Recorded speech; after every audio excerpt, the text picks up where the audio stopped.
सलाम पाकिस्तान 24 न्यूज में खुशामदीद। मैं हूं सीमल हाशिम और मैं हूं राफिया आवान और मैं हूं वजाहत खान। बुलेटिन का बाकायदा आगाज करेंगे और बुलेटिन के आगाज में सबसे पहले अफसोसनाक खबर आपको देंगे। आजाद कश्मीर का जिला सदनौती है जहां पर मुसाफिर बस खाई में जा गिरी है, जिसके नतीजे में 22 अफराद जाँ बहक हो चुके हैं और जाँ बहक होने वाले अफराद की मैयतों को अस्पताल मुंतकिल कर दिया गया है, जबकि जाँ बहक होने वालों में खवातीन भी शामिल हैं। इसी पर बात करेंगे, हमारे नुमाइंदे जाहिद बशीर हमारे साथ मौजूद हैं। और जाहिद बशीर, बताइएगा ये अफसोसनाक वाकया कब और कैसे पेश आया?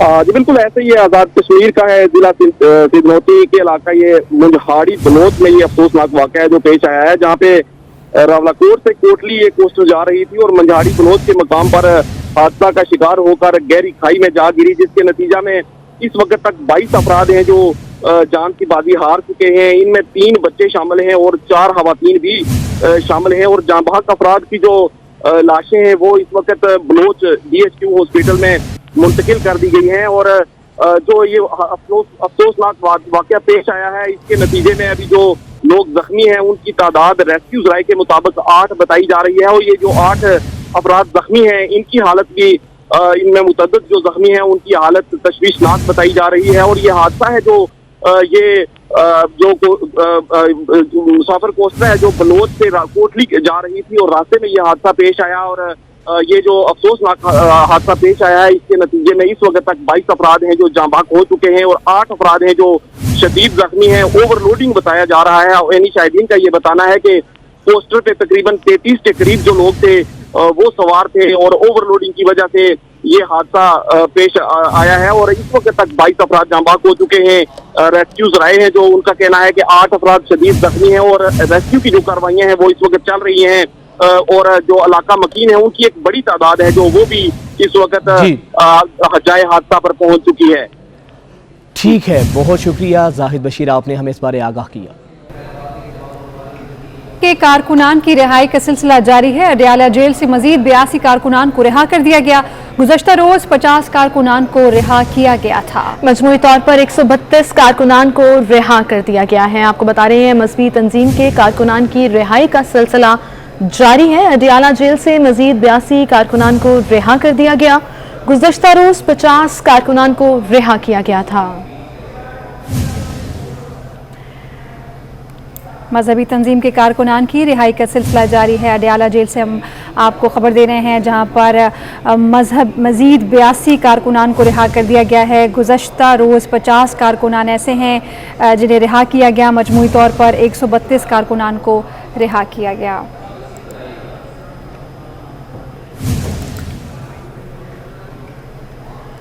वजीराबाद में मजहबी जमात का धरना ताहाल जारी है। लॉन्ग मार्च के बायस बंद निजी और सरकारी स्कूल खुल गए, मामूलात जिंदगी बहाल हो गई। चनाब पुल मुसलसल बंद रहने के बायस फैक्ट्री और कारखानों में काम करने वाले मजदूर बेरोजगार होने लगे हैं, जबकि खान की बैराज का पुल ट्रैफिक के लिए खोल दिया गया है। मजीद बताएंगे इस हवाले से हमारे नुमाइंदे नैयर आलम।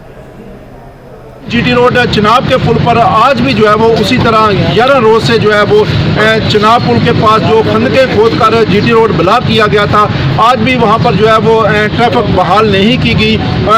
अलबत्ता जो वजीराबाद का नुमाई इलाका खानकी बैराज है, पुल को मुकम्मल तौर पर आम ट्रैफिक के लिए खोल दिया गया है और वहाँ पर जो है वो ज़िला चकवाल और दीगर अजला में जाने वाली जो ट्रैफिक है वो बहाल कर दी गई है।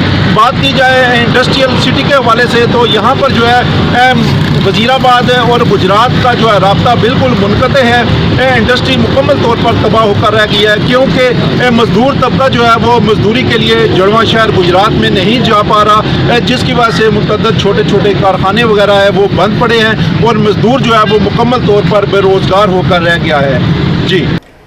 नायब सदर पीपल्स पार्टी सेनेटर शरी रहमान ने एक ट्वीट में ये कहा है कि पेट्रोल और गैस बम गिराने के बाद तबाही सरकार ने आवाम को बिजली का झटका दे दिया।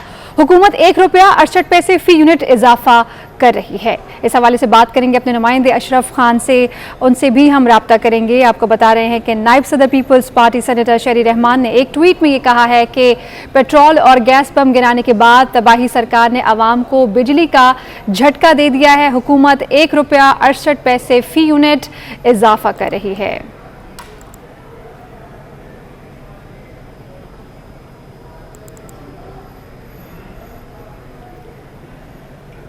आलमी सतह पर ईंधन महंगा होने से पाकिस्तान में बिजली की पैदावार भी महंगी हो गई। सितंबर के दौरान बिजली की पैदावार में इस्तेमाल होने वाले ईंधन की कीमत 65% बढ़ गई है। RLNG से बनाई जाने वाली बिजली की कीमत 120% बढ़ गई है। पाकिस्तान में पावर सेक्टर की लागत पर रिसर्च रिपोर्ट जारी कर दी गई है। अशरफ खान बताइएगा क्या लिखा है इस रिसर्च रिपोर्ट में? जी, रिसर्च रिपोर्ट को देखा जाए सितंबर 2021 के दौरान जो बिजली की पैदावार इस्तेमाल में जो ईंधन है वो 65% महंगा हो गया और सितंबर में बिजली की फी यूनिट पैदावारी लागत जो है 6 रुपये 80 पैसे फी किलो वोल्ट पर पहुंच गई है। RLNG से बनाई जाने वाली बिजली की कीमत में 120% का इजाफा हो गया और LNG से बनाई जाने वाली बिजली की कीमत 14 रुपये 90 पैसे पर पहुंच गई है। और साथ में ये बताया सितंबर में RLNG की जो कीमत 125% बढ़कर 2586 MMBTU पर पहुंच गई है। कोयले की कीमत भी आलमी मंडी में 182% का इजाफा देखा गया है, जिसमें कोयले से बनाई जाने वाली बिजली 67% इजाफे से 10 रुपए 10 पैसे रही है। फर्नेस ऑयल से बनाई जाने वाली बिजली भी 54% महंगी हो गई और फी किलो वॉट जो लागत है 19 रुपए 20 पैसे पे पहुंच गई। और रिसर्च रिपोर्ट ने कहा है कि मुख्तलिफ जो कीमत जो बढ़ी है उससे जो मजमूई लागत है वो मजीद बढ़ेगी और बिजली की कीमत में मजीद इजाफा तवक्को है। ठीक है, आगाह कर रहे थे आप अशरफ खान इस हवाले से। और हुकूमती सेनेटर वलीद इकबाल ने भी गवर्नर स्टेट बैंक के बयान को हकायक के मुनाफी करार दे दिया है। सेनेटर तलहा महमूद की ज़ेर सदारत सेनेट की कायमा कमेटी बराए खजाना का इजलास हुआ।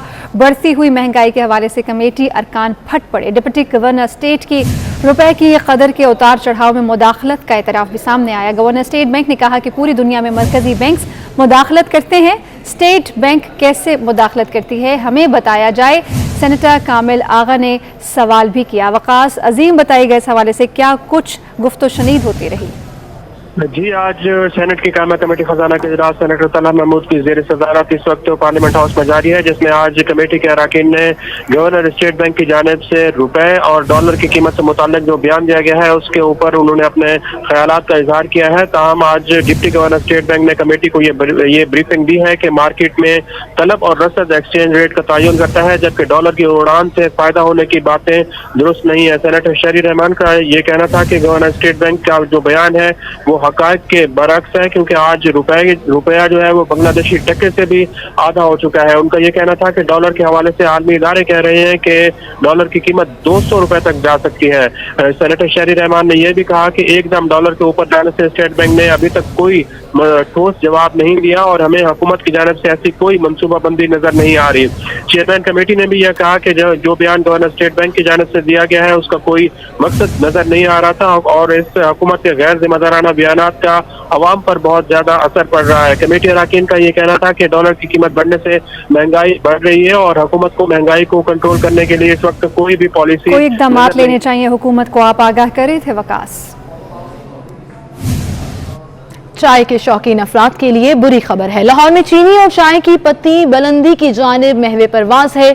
चीनी 4 रुपए इजाफे के बाद 129 रुपए फी किलो पर पहुंच गई, जबकि चाय की पत्ती की कीमतों में भी 200 रुपए फी किलो तक इजाफा हो गया है। जुनेद रियाज हमारे साथ हैं। जुनेद बताइएगा। जी, पेट्रोल की कीमतें बढ़ते साथ चीनी पत्ती की कीमतों में भी इजाफा कर दिया गया और गरीब आदमी के मुंह से चाय भी जो है वो छीन ली गई है।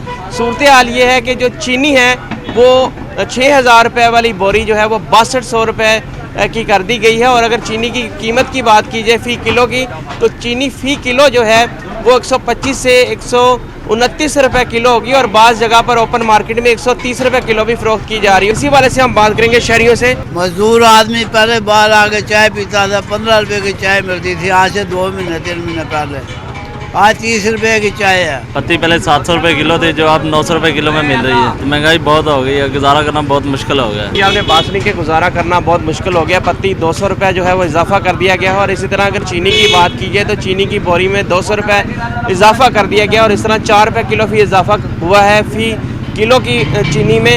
और जो गुज़िश्ता रोज़ 125 रुपये तक पहुंच गई थी, आज 129 और 130 रुपये किलो जो है वो बाजार में फ़रोख्त की जा रही है। जी, एक तरफ तो आवाम शिकायतें कर रहे हैं हुकूमत वक्त से कि महंगाई का ग्राफ बढ़ता चला जा रहा है, तो दूसरी जानिब आपको बताएंगे कि वज़ीर आज़म इमरान खान आज कौम से खिताब करेंगे, जिसमें मुल्की मुआशी सूरत हाल से मुताल्लिक अवाम को आगाह करेंगे। वफाकी वज़ीर इत्तलात व नशरियात फवाद चौधरी कहते हैं अवाम की तकालीफ का तदारुक इमरान खान की अव्वलीन तरजीह है। फवाद चौधरी ने अपने ट्वीट में कहा कि वो आवाम को रिलीफ फराहम करने के लिए हर हद तक जाएंगे।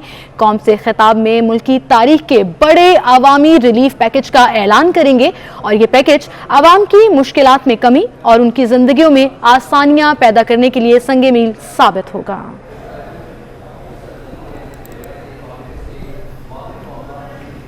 और तर्जुमान नून लीग मरियम औरंगजेब ने महंगाई, मुआशी तबाही और बेरोजगारी का जिम्मेदार वजीर आजम को करार दे दिया। ट्विटर पैगाम में कहा कि इमरान खान का इस्तीफा आवाम के लिए सबसे बड़ा रिलीफ पैकेज होगा। मरियम औरंगजेब का ट्वीट, और उस ट्वीट में उन्होंने महंगाई और बेरोजगारी का जिम्मेदार वजीर आजम को करार दे दिया।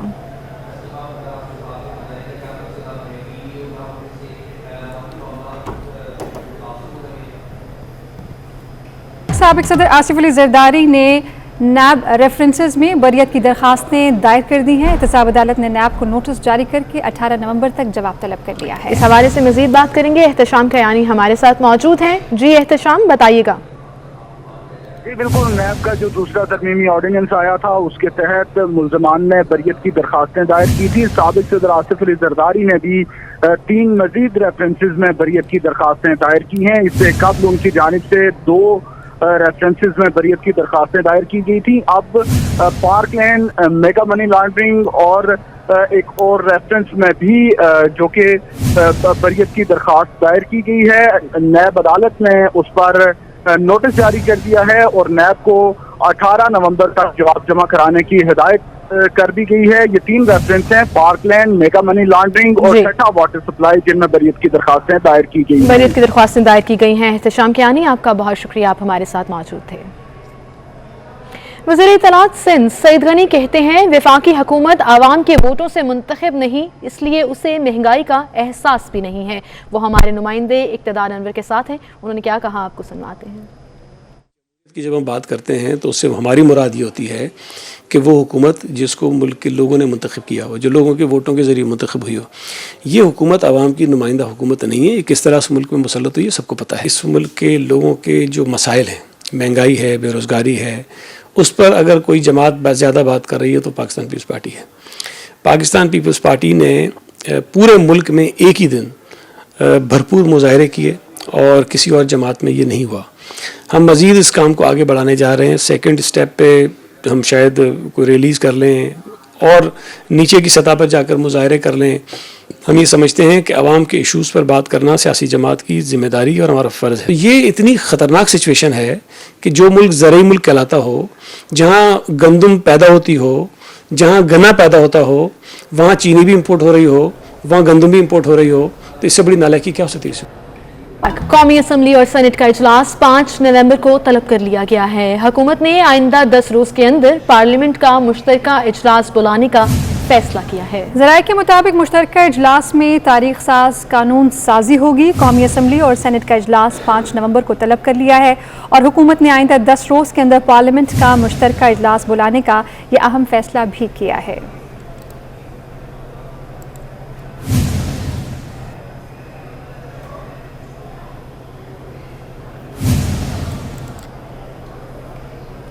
आगे बढ़ें और आपको बताएं कि पुरानी गाड़ी मालिकान के लिए अब कुछ बुरी खबरें भी सामने आ रही हैं। 2000 से पहले रजिस्टर्ड और 2015 के बाद टोकन टैक्स अदा न करने वाली 52,000 गाड़ियों की रजिस्ट्रेशन मनसूख करने का फैसला किया गया है। गाड़ी मालिकान 15 रोज के अंदर अपील दायर कर सकते हैं। आपको बताएं पुरानी गाड़ी मालिकान के लिए बुरी खबर है। अली साही हमारे साथ मौजूद हैं। जी अली साही।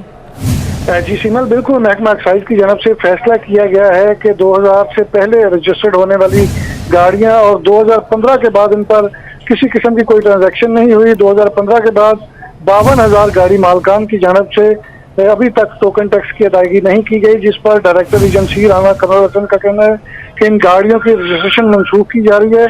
चूँकि ये अपनी मुद्दत भी पूरी कर चुकी हैं और इनकी वजह से पोल्यूशन बढ़ रही है, स्मोक बढ़ रही है, जिसकी वजह से माहौलियाती आलूदगी बढ़ रही है। तो इन चीज़ों को मद्देनजर रखते हुए महकमा एक्साइज की जानब से 52,000 गाड़ियाँ सिस्टम में मनसूख कर दी गई हैं। अगर 15 रोज़ के अंदर शहरी अपनी गाड़ी को बहाल करवाना चाहते हैं तो तमाम वाजिबात अदा करके महकमा एक्साइज से रजू कर सकते हैं। इसके बाद गाड़ी का स्टेटस बहाल नहीं किया जाएगी और उनकी रजिस्ट्रेशन जो है वो कैंसिल कर दी जाएगी।